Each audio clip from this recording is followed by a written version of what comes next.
Et si l'un des moments les plus étranges de toute la Bible cachait en réalité une vérité bouleversante sur le monde spirituel? Imaginez la scène.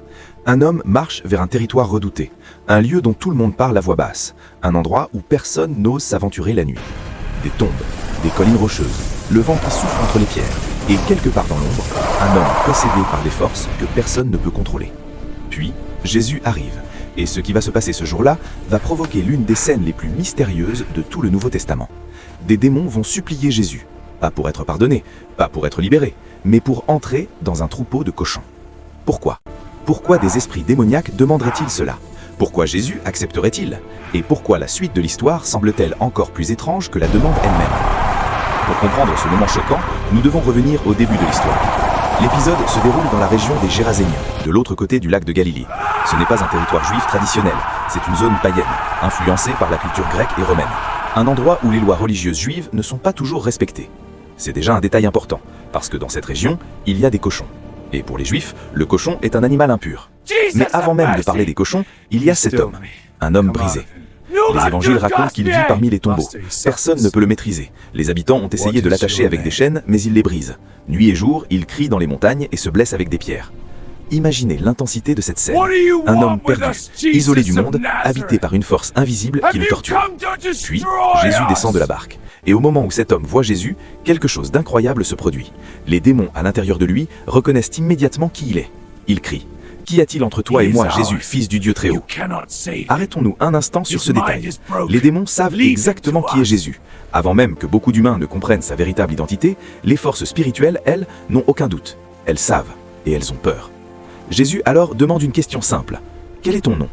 La réponse est glaçante. « Mon nom est Légion, car nous sommes nombreux. » Une légion, dans l'armée romaine, pouvait compter plusieurs milliers de soldats. Cela signifie que cet homme n'est pas simplement possédé par un esprit, mais par une multitude. Et c'est à ce moment que survient l'étrange demande.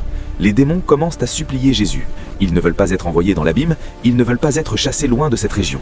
Alors ils demandent quelque chose de très précis. « Permets-nous d'entrer dans ces cochons. » Sur la colline voisine, un grand troupeau de cochons est en train de paître. Et contre toute attente, Jésus accepte.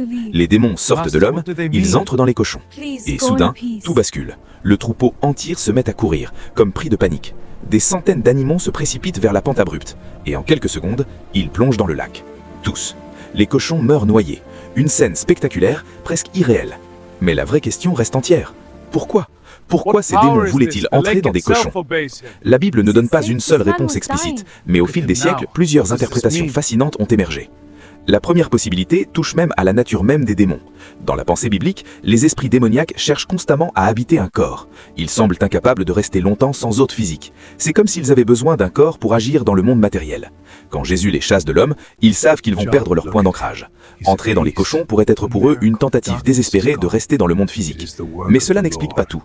Parce que si leur objectif était simplement d'habiter les cochons, pourquoi provoquer ensuite leur propre destruction? Pourquoi pousser le troupeau entier à se jeter dans le lac? Une autre interprétation propose quelque chose de beaucoup plus profond. Les démons ne cherchent peut-être pas simplement un refuge, ils cherchent à semer le chaos. La destruction des cochons crée un choc économique énorme pour les habitants de la région. Un troupeau de cette taille représente une richesse considérable. Et immédiatement après l'incident, les habitants viennent voir ce qui s'est passé. Ils trouvent l'homme, calme, assis, habillé, dans son bon sens. Mais au lieu de célébrer le miracle, ils sont terrifiés, tellement terrifiés qu'ils demandent à Jésus de quitter leur territoire. Et si c'était précisément l'objectif des démons? Créer une situation où les habitants rejetteraient Jésus, provoquer la peur, provoquer la perte, provoquer la confusion et empêcher la présence de Jésus de rester dans la région. Mais il existe encore une autre interprétation, peut-être encore plus symbolique. Dans la loi juive, les cochons représentent l'impureté. Les démons, en entrant dans ces animaux impurs, révèlent leur nature propre de manière visuelle. C'est comme une mise en scène spirituelle. L'impureté spirituelle entrant dans un symbole d'impureté. Et la destruction des cochons montre la véritable nature des forces démoniaques. Elles détruisent tout ce qu'elles touchent. Mais au centre de cette histoire, il y a quelque chose de beaucoup plus puissant que les démons. La liberté d'un homme. Parce que pendant que les habitants regardent les cochons disparaître dans le lac, un miracle silencieux est déjà accompli. L'homme qui était autrefois le plus rejeté de la région est libre, pour la première fois peut-être depuis des années. Plus de cris dans la nuit, plus de chaînes brisées, plus de souffrance. Juste le silence et la paix. Quand les habitants arrivent,